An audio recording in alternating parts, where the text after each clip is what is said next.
আমরা এখানে যারা আছি সবাই চালক, আমরা গাড়ি চালাই, ভাত খাই, কিন্তু এই আবার নতুন করে বাংলাদেশে আবার এই নতুন সরকার আসার পরে আবার শুরু হয়ে গেছে চান্দা। আরে ভাই, বাংলাদেশের নাগরিক আমি, গাড়ি চালাবো, ভাত খাবো, কিসের চান্দা? চান্দাটা কিসের? চাঁদাবাজি ও মারধরের প্রতিবাদে লালমনিরহাট বুড়িমারি মহাসড়ক অবরোধ।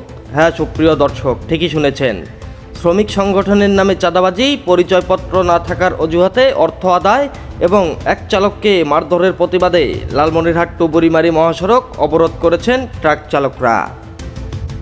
বৃহস্পতিবার 11 জুন সকাল 10টা থেকে পাটগ্রাম উপজেলার বাউরা রেলগেট এলাকায় এই অবরোধ শুরু হয়।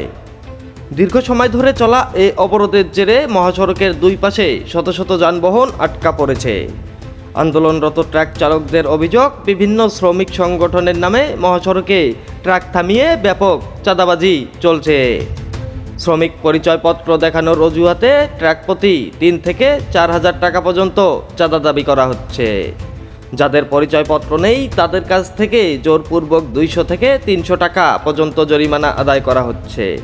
এই সব অনিয়ম ও চাঁদাবাজির প্রতিবাদ করলেই চালকদের ওপর নেমে আসে হুমকি ও নানান শারীরিক নির্যাতন। এই বিষয়ে সাধন কুমার রায় নামে এক বিক্ষুব্ধ ট্রাক চালক সাংবাদিকদের জানান, গত মঙ্গলবার হাতীবান্ধা উপজেলার সানিয়াজান এলাকায় চাঁদাবাজিতে বাধা দেওয়ায় তাহিরুল ইসলাম তারেক নামে এক ট্রাক চালককে বেধড়ক মারধর করা হয়। ওই ঘটনার তীব্র প্রতিবাদ এবং মহাসড়কে চাঁদাবাজি বন্ধের এক দফা দাবিতেই তারা বাধ্য হয়ে আজ রাস্তায় নেমেছেন। আরেকদিকে দীর্ঘ সময় মহাসড়ক অবরোধ থাকায় তীব্র যানজটের সৃষ্টি হয়েছে।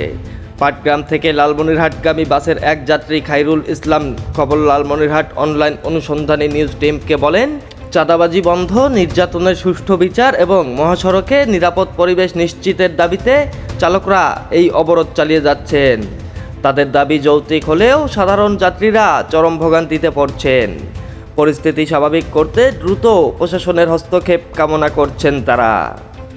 পরে পরিস্থিতি নিয়ন্ত্রণে পুলিশ ঘটনাস্থলে উপস্থিত হয়েছে। এই বিষয়ে হাতীবান্ধা হাইওয়ে থানার ভারপ্রাপ্ত কর্মকর্তা ওসি আব্দুর রশিদ খবর লালমনিরহাট অনলাইন অনুসন্ধানী নিউজ টিমকে বলেন, মহাসড়ক এখনও অবরুদ্ধ রয়েছে।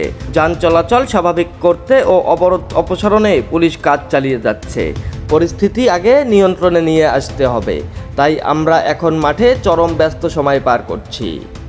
সমাধান না হওয়া পর্যন্ত এই কোনো ধরনের কোনো কার্ড দেওয়া হবে না, নেওয়া হবে না, কোনো টাকাও দেওয়া হবে না।